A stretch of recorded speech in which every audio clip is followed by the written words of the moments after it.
এখন যদি কোনো পুরুষ আর নারী চুরি করে তাহলে উভয়ের হাত কেটে দাও। কারণ এখন তো খাওয়ার আছে, পড়ার আছে, চাকরি আছে, বেকার সমস্যা নাই। বৃদ্ধদেরকে বৃদ্ধ ভাতা দেওয়া হয়, বয়স্ক ভাতা দেওয়া হয়, যে মা দুধ খাওয়ায় তার বাচ্চাকে তাকে ভাতা দেওয়া হয়। কাজে এখন চুরি করবে কেন? এখন যদি কেউ চুরি করে তাহলে হাত কাটবা। হযরত ওমর রাদিয়াল্লাহু তাআলা আনহুর জামানায় দুর্ভিক্ষ দেখা গেল মদিনায়।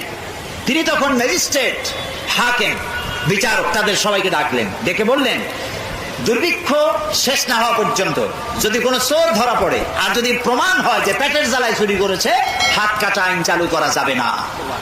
তাহলে কি বুঝলেন? ইসলাম আগে দেয় পেটে, তারপরে দেয় পিঠে। খালি পেটে পিঠের উপরে কিল দেওয়ার অভ্যাস ইসলামের নাই। কাজে আজকে যারা বলে যে হাত কাটা আইন অন্যায়, এই অন্যায় এটা তালচোর, বেলচোর, কচুচোর, সাথীচোর, পকেটমার, জুতাচোর, ওরা কিন্তু কোনোদিন মিছিল করে নাই চোরের হাত কাটা আইন মানি না, মানবো না বলে। এরকম এই কথা আজকে হাত কাটা আইনের বিরুদ্ধে যদি কেউ কথা বলে, কারা বলে? বড় চোরেরা। কারা বলে? এই বড় চোর কারা? এই বড় চোর হলো গভর্নমেন্টের চেয়ারে বসে, গভর্নমেন্টের কলম আর কাগজ দিয়ে যারা গভর্নমেন্টের লক্ষ কোটি কোটি যারা চোর করে, সেই বড় চোরেরা মনে করে কোরআনের এই চোরের হাত কাটা আইন চালু হলে বিসমিল্লাহ হবে আমাদের দিয়া।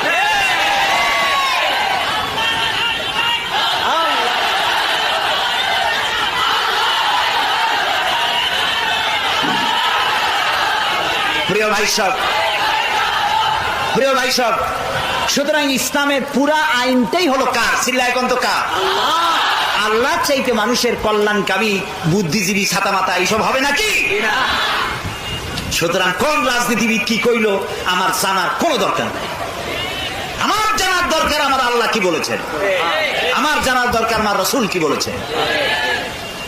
প্রিয় ভাই সব, ওয়ামান আমিলা বিহি উজরা, এ কোরআনের আইন মেলে যারা চলবে তাদেরকে পুরস্কৃত করা হবে, দুনিয়ায় তারা শান্তি পাবে। চুরি নাই, ডাকাতি নাই, জেনা নাই, ব্যভিচার নাই। আমরা তো এইরকমের একটা সমাজ চাই যাতে আরাম করে রাত্রে একটু ঘুমাইতে পারি, ঠিক কিনা? আমার দেশের জনগণ অনেক ভালো। আমার দেশের জনগণ কোন গভর্নমেন্টের কাছে বলে না, মেয়ে লোকেরা বলে না যে জামদানি শাড়ি দিতে হবে আমাদেরকে, পুরুষেরা বলে না যে প্রত্যেক দিন আমাদের বাসমতি চাউল দিয়ে ভাত খাওয়াইতে হবে। বলে আমার দেশের জনগণের রিকোয়ারমেন্ট খুবই, ডিমান্ড খুবই কম, মিনিমাম। সেটুকুন কি? মোটা চাইলের ভাত, মোটা কাপড়, আর একটুখানি ঘুমাইতে পারি, চোরের উৎপাত না থাকে, এইটুকুন হলেই সারে। চাঁদাবাজ মাস্টার এই শয়তানগুলোর উৎপাত থেকে বাঁচতে চায়, এইটুক হলেই সারে, ঠিক কিনা? এখন তো অনেকটা সারছে নাকি? সারছে না? আলহামদুলিল্লাহ। এখন আবার বুদ্ধিজীবীরা বলা আরম্ভ করছে তাদের নাকি মানবাধিকার লঙ্ঘন হয়েছে। আরে বেটা, সন্ত্রাসীরা যখন মানুষগুলি জবাই করতো তখন তোমার মানবাধিকার কোথায় ছিল? সুতরাং আল্লাহ রাব্বুল আলামিন যে ব্যবস্থা যখন করেন মানুষের কল্যাণের জন্য, দেশ এখন ঠান্ডা, আলহামদুলিল্লাহ। সবাই বলে আলহামদুলিল্লাহ, কিন্তু কেউ কেউ বলে ইন্না লিল্লাহ। যাদের ওইগুলো পুঁজি, ওইগুলো না হলে রাজনীতি চলে না, তাদের খুব মুসিবত হয়ে গেছে। যাই হোক প্রিয় ভাই সব, ফামান তাবিয়া হুদায়া ফালা খাউফুন আলাইহিম ওয়া লা হুম ইয়াহজানুন। দুনিয়া শান্তি পাবা এই কোরআন মেনে চলো, এই কোরআনে সব আছে।